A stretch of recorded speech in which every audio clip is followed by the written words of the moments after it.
Hey, this is Carla from the Butcher Babies. This is George Corner Fisher from Cannibal Corpse. Hey, this is Rex from Kill Devil Hill. It's Wednesday 13. This is Jazz from Devil Driving. This is Motorist from War. You're listening to Rabid Noise on Rabid Radio. Turn it up. Welcome back to Rabid Noise. That was Day of Execution from Devil You Know's latest album, They Bleed Red, out on November 6th. And here on the program, once again, is drummer John Sankey. How's things going, man? Very good, mate. How are you? Oh, excellent, dude. Great to have you on the show again, man. Well, it's been just over a year since you guys released The Beauty of Destruction, and you're just about to release your second album, They Bleed Red. Most bands these days have a few years between albums. This one seems like it's come together quite quickly. Yeah. You know, we just really didn't stop writing, I guess.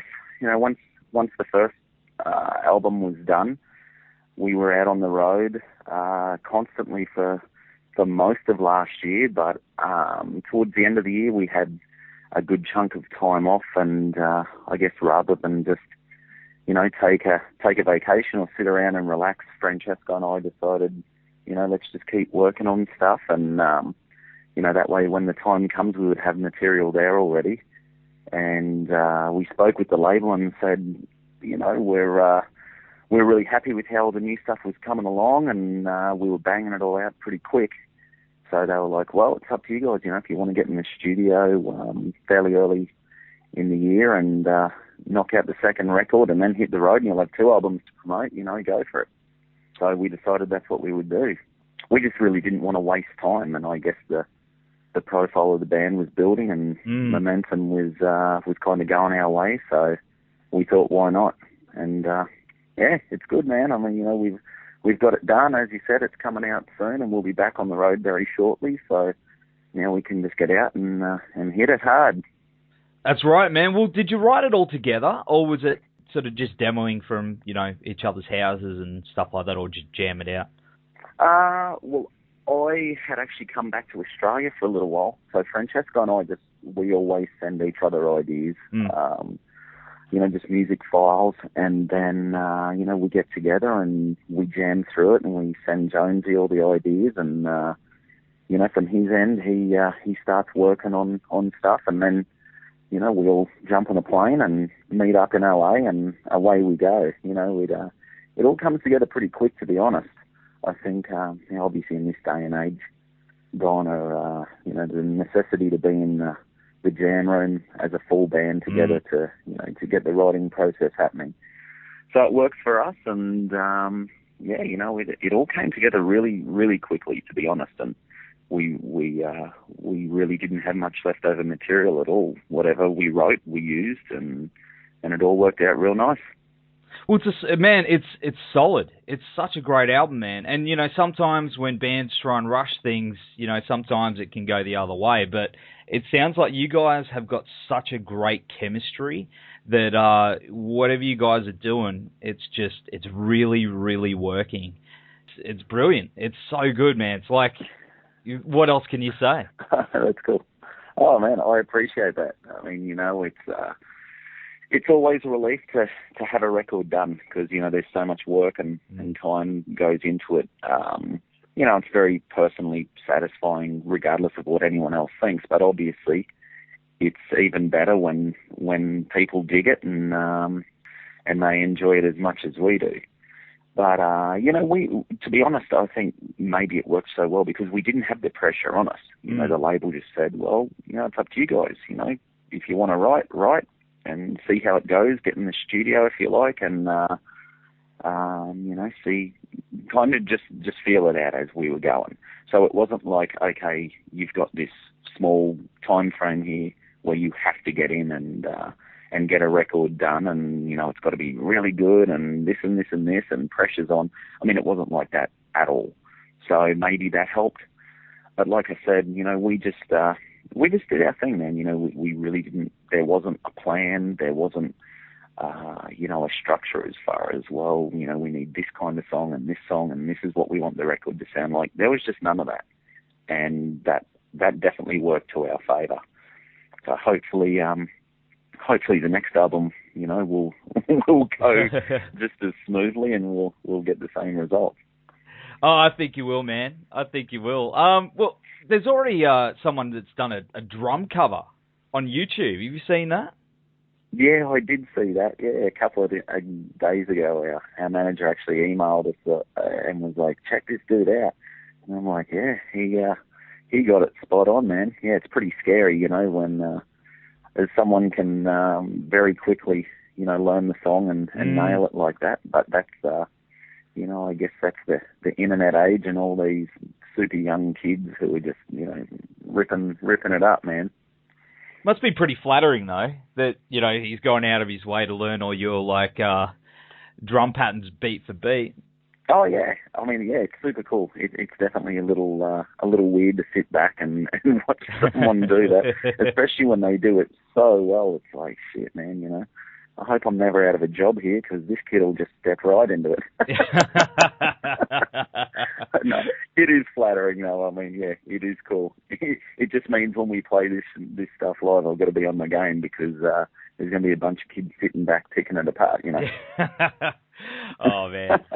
It's pretty cool. It's pretty damn cool. Well, let's go to the track The Killer from The Beauty of Destruction now, and we'll be back very soon on Rabid Noise. Hey guys, just want to take a minute to give a shout out to our podcast supporters, RW Promotion, who are the best in the business when it comes to printing posters, flyers, banners, badges, business cards, you name it. They've got what it takes to help you get everything you need to help spread the word about your band or business, and with a blistering turnaround, they'll make sure you get your product ASAP. So get in touch with Richard and the team at www.rwpromotion.com.au or shoot them an email at info@rwpromotion.com.au. Also want to give a shout out to the guys at Blacklight Art and Design, who in my opinion are the Gold Coast best screen printers. So, we've gotten many band shirts and even our own Rabid Noise shirts done through these guys, and they've also got one of the fastest turnarounds I've ever seen. So all quality prints at competitive prices. So whether it's band merchandise, sporting teams, promotional garments or workwear, they've got you covered. So hit them up at www.blacklightad.com.au or email them at info@blacklightad.com.au. So big thanks to those guys for helping us to bring you this podcast each and every week, and for, of course, supporting the metal scene. So now it's back to Rabid Noise. And we're back with John Sankey from Devil You Know. Now, you guys were named Golden Gods Best New Artist 2014, and that must have been awesome to receive that honour.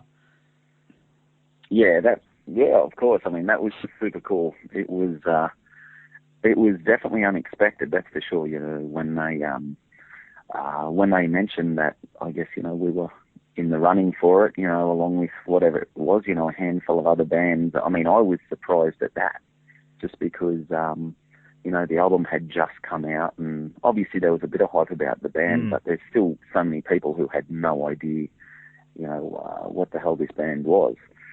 So when we got the call saying that we won it, I was pretty blown away. I was very surprised. But, that's cool. I mean, that's a great thing.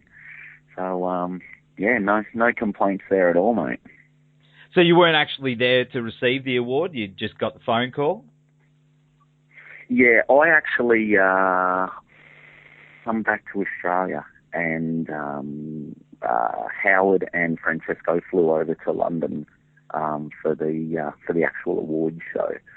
So yeah, I was all the way out here in Australia, and I just got here, so I was like, oh man, you guys take this one. I'm good for the moment. So we'll see. Maybe next time, but we actually very shortly after that, we were over there. I actually had to fly from Australia over there for a weekend because we just did a couple of festival shows. So I think that may have been the reason. I'm like, if I've got to go over there in a few weeks to do these shows, there's no way in hell I'm going to fly from here to there and, a couple of days, then back, and then do it again just for a few more days. Yeah. It's understandable. It was cool, man. Well, you've been announced for Soundwave next year, and you guys played it in 2014, and you guys just put on such a blazing set, man. I was there in Brisbane, and it was just oh, wow.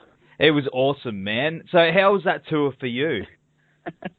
Well, it's funny you say, because that show, the Brisbane show, that was the first Devil You Know show we ever did.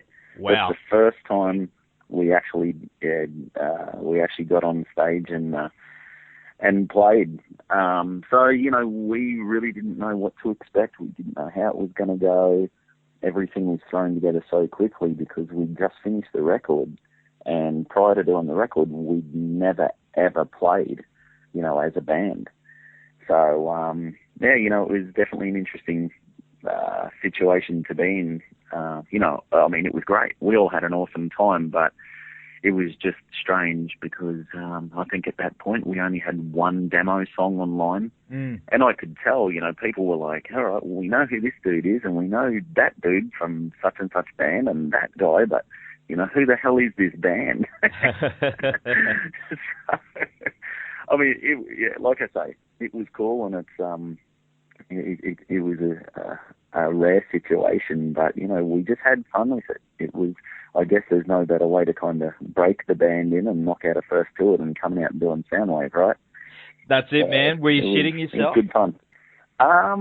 Not really. You know, once again, I think because no one was familiar with the band or the music or anything, we just had nothing to lose. You know, it was really just a matter of us getting on stage and having fun and rocking out and doing our thing and, you know, just making the most of it. So, no, you know, not at all. Not at all. That's good. But this time around, to come back within, well, I guess in exactly the span of 2 years and have 2 albums worth of music, and, you know, the profile of the band has entirely changed now. You know, this is going to be awesome. This will be really, really cool. So we're psyched for this, man. I can't wait to get out here and play these new songs particularly and have some fun with everyone here in Australia. So what else are you looking forward to about the Soundwave Festival? You know, just everything, man. I mean, you know, playing a festival like that, it's almost like the last thing that I think of. I mean, you know, we're fairly busy as far as, you know, with press and, you know, there's a schedule we have to try and stick to. But for me, you know, everywhere we go here, there's old friends to catch up with and people I haven't seen for a long time. And obviously we know a lot of the other bands. Every time you do a festival, you know, you catch up with friends in other bands and that as well. So it's just like one big traveling circus pretty much, you know. Everywhere you go, there's people to catch up with and hang out with. So, I mean, I love all that aspect of it. That's one of the coolest parts of touring and traveling and hanging out with, you know, with all your buddies. But then at the end of the day, or, you know, whenever it may be, you get to jump up on stage and, you know, rip out some tunes, and that's, you know, that's a good way to kind of end the day, I guess. Definitely, man. Well, it's going to be exciting to see you guys live again, and hopefully we'll get a chance to catch up for a beer or something. Oh, man, absolutely. Yeah. I've said that to so many people already, so I don't know how many beers I'm going to have to drink. Hopefully it's after we play. Yeah, once I have a few beers before we play, I'm not too flash, let me tell you. Oh, man, but yeah, that's why I mentioned it, because I thought there'd be a few people that you'd be lining up. Hey, man, I bought you a beer. You're like, oh, just... I know. And, you know, it happens most places, but I do notice it's definitely the Australian way, man. You know, it's not like, yeah, let's just hang out and have a chat, man. It'll be great. You know, we'll go grab a coffee or a feed. It's like, yeah, let's go and have like 20 beers and then we'll talk, you know. There must be a beer in both hands at all times to catch up with anyone in this country, mate. That's it. And I wouldn't complain at all, only I've got to try and play this shit, so, yeah. You know. You got a job to do. That's the tricky, exactly, that's it. That's the tricky part. That's the only downside to this job. Awesome, man. Well, we're going to go to the track As Bright as the Darkness now. Thanks for hanging tonight, man, and we'll see you and the boys at Soundwave 2016. Awesome, Mav. You're always welcome, mate, and we'll definitely catch up with you at Soundwave.